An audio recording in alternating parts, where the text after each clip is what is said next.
الحمد لله رب العالمين، والصلاة والسلام على أشرف الأنبياء والمرسلين وعلى عباد الله الصالحين.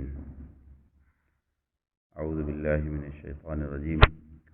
وجوه يومئذ ناظرة إلى ربها ناظرة ووجوه يومئذ باسرة تظن أن يفعل بها فاقرة.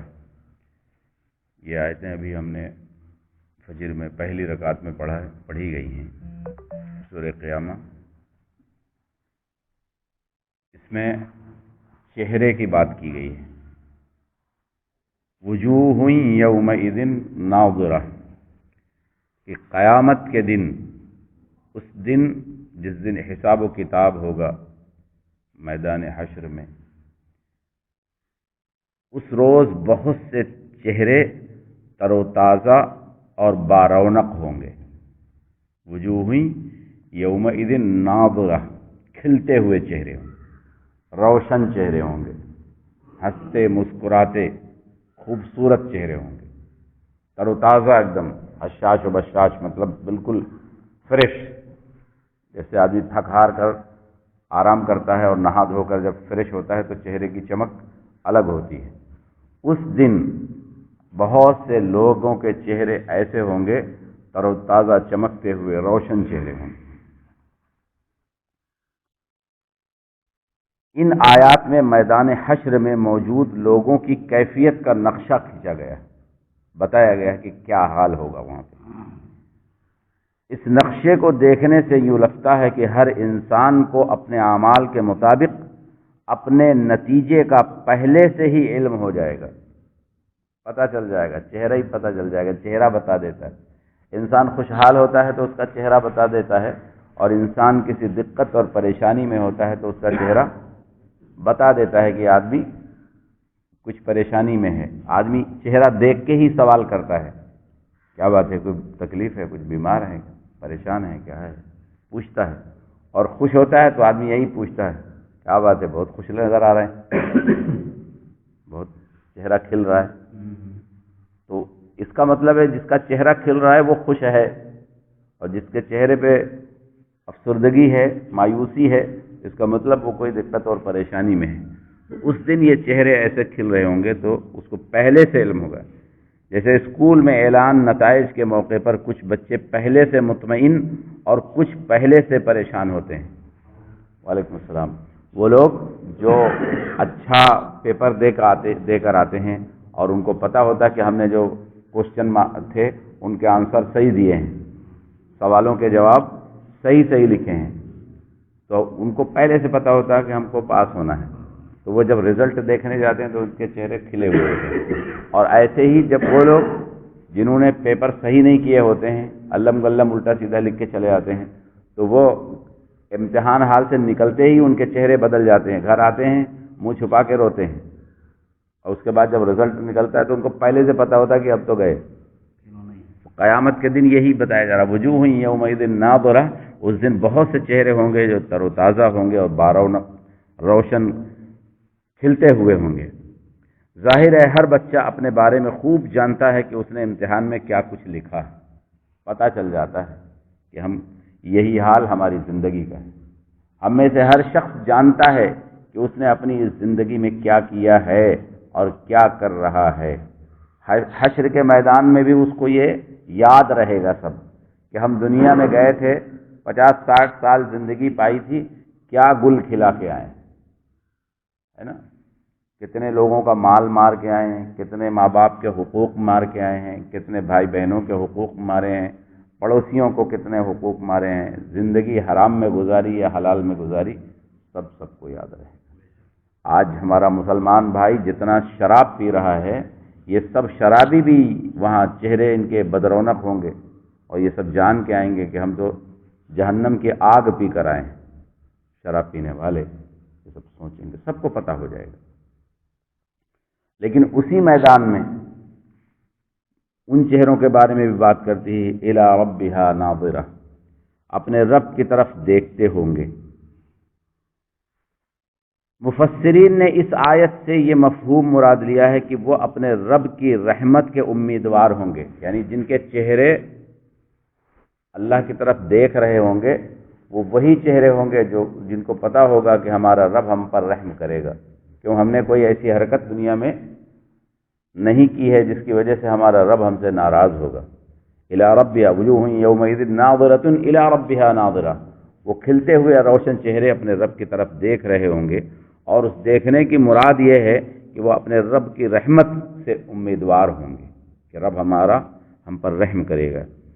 اس لیے رویت باری تعالیٰ میدان حشر میں نہیں ہوگی، بلکہ اہل جنت میں داخلے کے بعد جس داخلے کے بعد سب سے بڑی نعمت سے سرشار ہوں گے وہ دیدار الہی ہوگا۔ اور اللہ تبارک تعالیٰ اس دیدار کے بارے میں کیا کہیں گے؟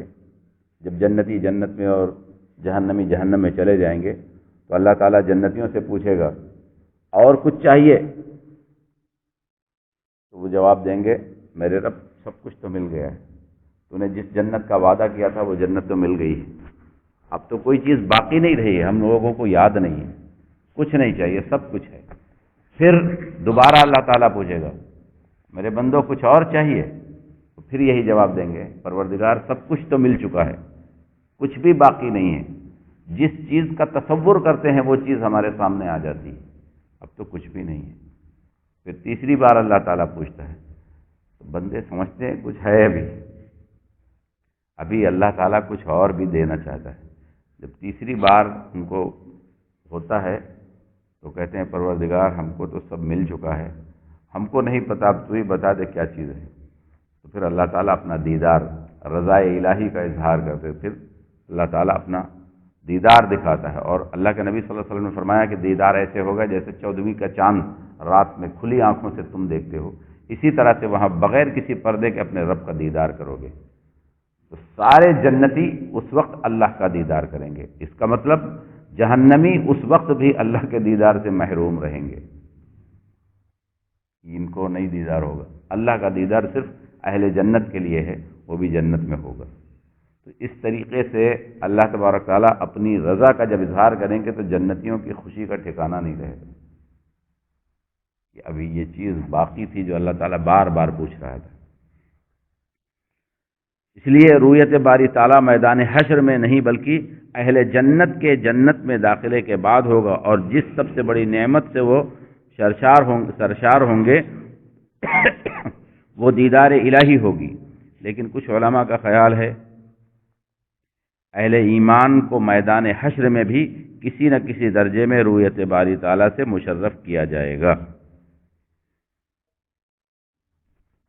اگلی آیت میں اللہ تعالیٰ نے وَوُجُوهٌ يَوْمَئِذٍ بَاسِرَةٌ، پہلے کیا کہا ہے؟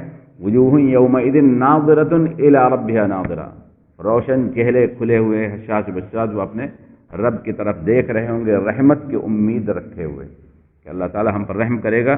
اور اس کے بعد کہتے ہیں وَوُجُوهٌ يَوْمَئِذٍ بَاسِرَةٌ، اور کتنے ہی چہرے اس دن بدرونق اور اداس ہوں گے، پریشانی کے عالم میں ہوں گے۔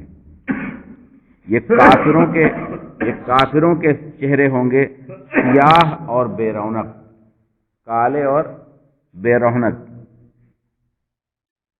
تظن ان يفعل بها فاقرہ، وہ یہ سمجھتے ہوں گے اس دن ان کا یہ گمان ہوگا کہ ان کے ساتھ کمر توڑ دینے والا معاملہ کیا جائے گا، یعنی آج کھٹیا کھڑی،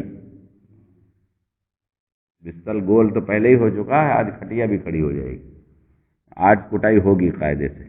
تظن ان يفعل بها فاقرہ، ان کو یقین ہوگا کہ اب ان کے ساتھ جو سلوک ہونے والا ہے وہ کمر توڑ کر رکھ دے گا۔ اس کے بعد